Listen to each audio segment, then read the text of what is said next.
जम्मू कश्मीर के पहलगाम में क्या सिर्फ हिंदू निशाने पर थे? ये अपने आप में बड़ा सवाल है, लेकिन तमाम बयानों और तमाम सबूतों के बाद ये साफ हो गया है कि हिंदू ही निशाने पर थे। लेकिन इसमें एक बात और है कि आतंकवादियों का मिशन विधवा भी था, इसीलिए उन्होंने सिर्फ पुरुषों को मारा। आखिर पुरुषों को क्यों मारा, इसकी क्या वजह है? महिला और बच्चे भी मौके पर थे, महिलाओं को छोड़ दिया गया। एक के बाद एक 26 लोगों को गोली मारी गई। कई लोग अभी भी घायल हैं। 26 लोग मौत की नींद सो गए। 2 विदेशी भी थे, लेकिन किसी भी महिला को एक खरोच तक नहीं आई। क्या कोई आतंकवादी जानबूझकर ऐसा कर रहा था या फिर पहले से ही ये सब प्लान था? दरअसल हुआ यूं कि जानबूझकर पहले तो धर्म पूछा गया, उसके बाद महिलाओं के सामने ही उनके पतियों को गोली मारी गई ताकि दहशत ज़्यादा से ज़्यादा हो। महिलाओं को ये तक कहा गया कि आप जाकर के मोदी से कह देना कि यहाँ क्या हुआ है। यानी सिर्फ हिंदुओं को निशाने पर नहीं रखा गया, बल्कि सिर्फ पुरुष भी निशाने पर थे। इसका मतलब साफ है कि आतंकी हिंदू मुस्लिम करके देश को बांटना चाहते थे। इससे देश में अराजकता और हो और ये मामला आने वाले समय में चर्चा में भी रहे।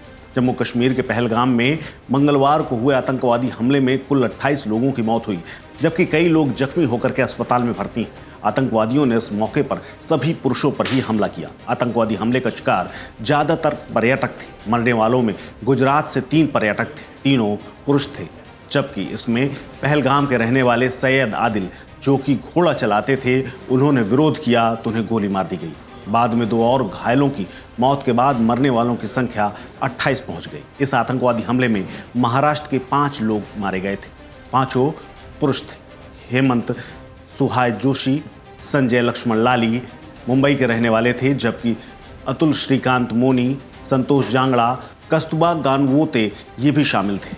आतंकवादी हमले में इंदौर के सुनील नथालियन भी मारे गए, जबकि उनकी पत्नी का वो जन्मदिन मनाने जम्मू कश्मीर गए थे। सुशील LIC के ब्रांच मैनेजर थे। इसके अलावा कानपुर के शुभम द्विवेदी को भी ऐसे ही मारा गया।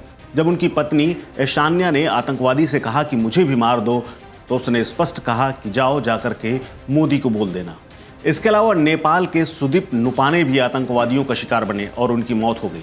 आतंकवादियों ने पहलगाम में सिर्फ पुरुषों को निशाना बनाया। इसके पीछे क्या खास वजह है, जिस पर भी जांच एजेंसियां जांच कर रही हैं। उन्होंने महिलाओं को एक बार भी शिकार नहीं बनाया, ना ही किसी महिला को कोई खरोच आई। गुजरात से 3 लोगों की मौत हुई, उनमें पिता पुत्र भी शामिल थे। गुजरात के भावनगर के रहने वाले यतेश परमार और उनके बेटे सुमित परमार की भी इस पूरी घटना में मौत हुई। इसके अलावा सूरत के शैलेश भाई, हिम्मत भाई कलाथिया भी थे। इनके साथ भी परिवार था, लेकिन किसी को खरोच नहीं आई।